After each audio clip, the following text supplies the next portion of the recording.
आमंत्रित करता हूं। सतीश प्रकाश जी बहुजन समाज पार्टी के पूर्व राष्ट्रीय प्रवक्ता हैं और बहुत जाने माने चिंतक हैं।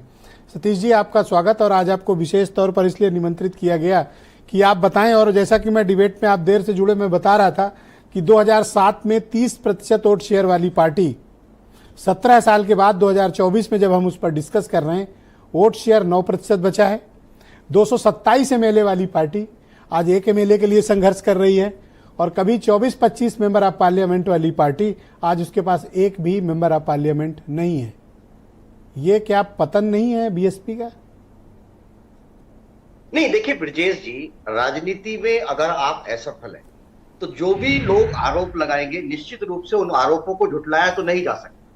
निश्चित रूप से कोई ना कोई खामियां रही होंगी कि अगर बहुजन समाज पार्टी यहां रही। लेकिन कुछ सवाल जो है, देखिए मुझे बहुजन समाज पार्टी की रणनीति में एक थोड़ा सा परिवर्तन करने की कहीं ना कहीं आवश्यकता रही कि तमाम संचार, देखिए हम ग्लोबल दुनिया में रहते हैं, तमाम संचार के वे साधन है, अपनी बात कहने के अलग अलग प्लेटफॉर्म है।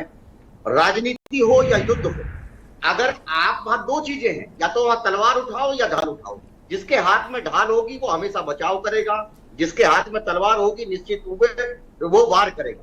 मुझे ऐसा लगता है कि बहुजन समाज पार्टी शायद चीजों को समझने में उसने बहुत कोशिश करी, उसके उम्मीदवार बहुत शानदार थे, इसमें कहीं कोई दो राय नहीं। चाहे जितने आरोप लगे बहुजन समाज पार्टी की, आप कार्यशैली के ऊपर सवाल उठाते हैं, उसके संगठन के ऊपर सवाल लगा, उसके चुनाव लड़ने के ऊपर सवाल उठाते हैं, क्योंकि आज वो असफल है और आप सवाल खड़ा कर सकते हैं।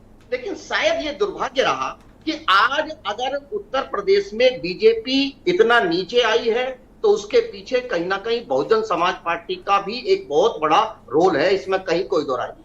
दो पिछले आरंभिक अवस्थाओं के 3 चरणों में कहीं ना कहीं बहुजन समाज पार्टी का जो वोट है वो पूर्ण रूप से इंटैक्ट रहा।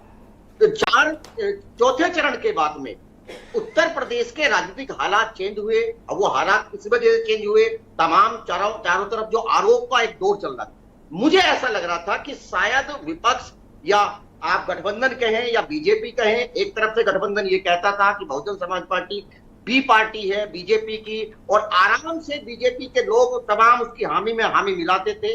आम लोगों के सामने शायद ये बहुजन समाज पार्टी इस बात को कहने में नाकाम रही। क्या आप ये मानते हैं कि समाजवादी पार्टी और कांग्रेस दलित समाज को ये समझाने में कामयाब रहे कि मायावती बीजेपी की बी टीम है और वो संविधान और रिजर्वेशन में के उनके हक को सिक्योर नहीं कर सकती हैं, और इसी वजह से कम्युनिटी में पैनिक हुआ और वो वोट चला गया इंडिया गठबंधन को?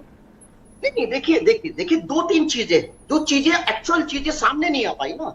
गठबंधन का हिस्सा बहुजन समाज पार्टी होगी या नहीं होगी? गठबंधन की पहली बैठक को निकल करके बाकायदा बाहर मीडिया के सामने अखिलेश यादव जी ये कहते हैं कि अगर उत्तर प्रदेश में बहुजन समाज पार्टी इस गठबंधन का हिस्सा होगी तो मैं इस गठबंधन का हिस्सा नहीं रहूंगा।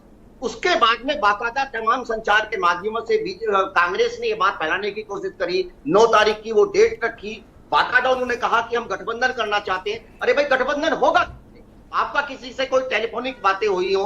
बाकायदा बहुजन समाज पार्टी ने 9 तारीख तक का इंतजार करने के बाद में आप देखिए कि वो 9 तारीख के बाद में बाकायदा। आप ये कहना चाहते हैं कि जानबूझकर इन लोगों ने, इंडिया अलायंस वालों ने मायावती की उपेक्षा की और उनको अपने गठबंधन का हिस्सा नहीं बनाया?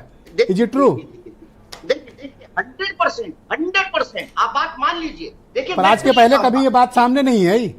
नहीं, देखिए अगर आप कह रहे हैं तो मैं मानता हूं आप सही कह रहे होंगे।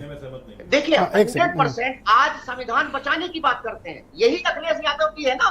जब सरकार में आते हैं वो आरक्षण हटाने की बात करते हैं, आप बाकायदा आरक्षण बिल फाड़ देते हैं। तमाम जो संवैधानिक संस्थाएं हैं, तमाम वो मेडिकल। दूसरा सवाल ये है कि क्या दलित समाज ने अपने नए लीडर खोज लिए हैं? अखिलेश यादव, राहुल गांधी, चंद्रशेखर?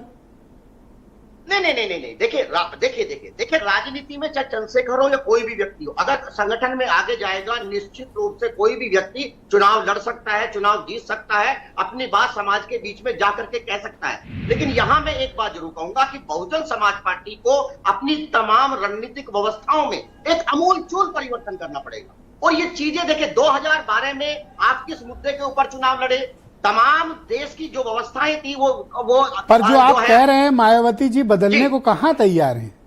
नहीं, बदलेगा। देखिए अरे बदल तो रहे थे, आकाश आनंद क्या हुआ उनका?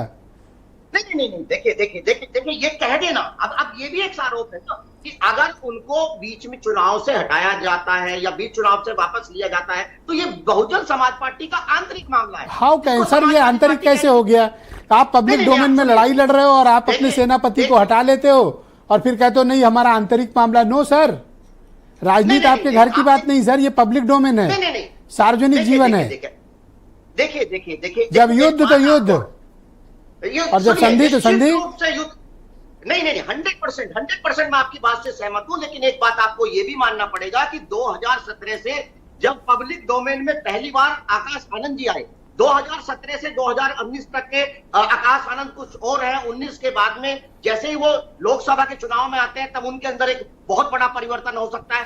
आप एग्री करते हैं कि मायावती को अब थोड़ा अपनी भूमिका में बदलाव लाना चाहिए और आकाश आनंद को राजनीतिक नेतृत्व देना चाहिए? नहीं, देखिए एक बात आपको मानना पड़ेगा कि डार्विनवाद यहां भी होता है, चाहे कोई ऑर्गेनाइजेशन हो, क्या कोई राजनीतिक दल हो, समय के अनुकूल आपको परिवर्तन करना ही पड़ेगा। सर्वाइवल ऑफ द फिटेस्ट नियम है ये संगठन जी। ओके